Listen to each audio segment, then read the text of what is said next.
মুত্তাকিন মুনজারিন আজকে সারাদিন কি খেয়েছে সেটা আজকে আপনাদের সাথে শেয়ার করব। সকালে দিয়েছিলাম নুডলস। এই নুডলসে আমি একটি ডিম এবং গাজর ব্যবহার করেছি। ইদানিং বাবুরা নুডলস খেতে খুব পছন্দ করছে। তারপর খেয়েছে ফর্মুলা দুধ আর দুপুরে আজকে ওদেরকে দিয়েছি সাবুদানা। বাবুদেরকে আমি ভাত খাওয়ানোর চেষ্টা করেছিলাম কিন্তু বাবুরা ভাত খায়নি, তাই আমি ওদের জন্য সাবুদানা রান্না করেছি। সাবুদানাতে খেজুরের গুড় এবং একটি ডিম এবং গরুর দুধ ব্যবহার করেছি।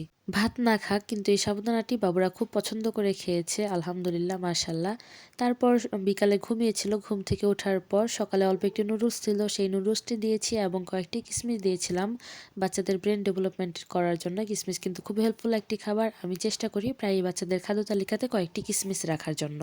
রাতে আমি যখন ভাত খেতে বসেছিলাম, আমার ভাত খাওয়ানোর সাথে সাথে আমি মুত্তাকিনকে অল্প একটু খাইয়ে দিয়েছিলাম। মুত্তাকিন মাশাল্লাহ অল্প কয়েকটা ভাত খেয়েছে। এখানে শাক এবং আলু দিয়ে একটি তরকারি ছিল, সেটি খেয়েছে আর সামান্য একটু দুধ দিয়ে ভাত খেয়েছে। আমি যা খেয়েছি আমার সাথে অল্প অল্প করে খেয়েছি, কিন্তু মুনজারিন একদমই ভাত খায়নি, তাই মুনজারিনকে আবারও সেই দুপুরে যে সাবুদানাটা ছিল সেই সাবুদানাটা দিয়েছিলাম। আপনার বাচ্চা স্বাধীন কি খেলো কমেন্ট করে জানাতে পারেন।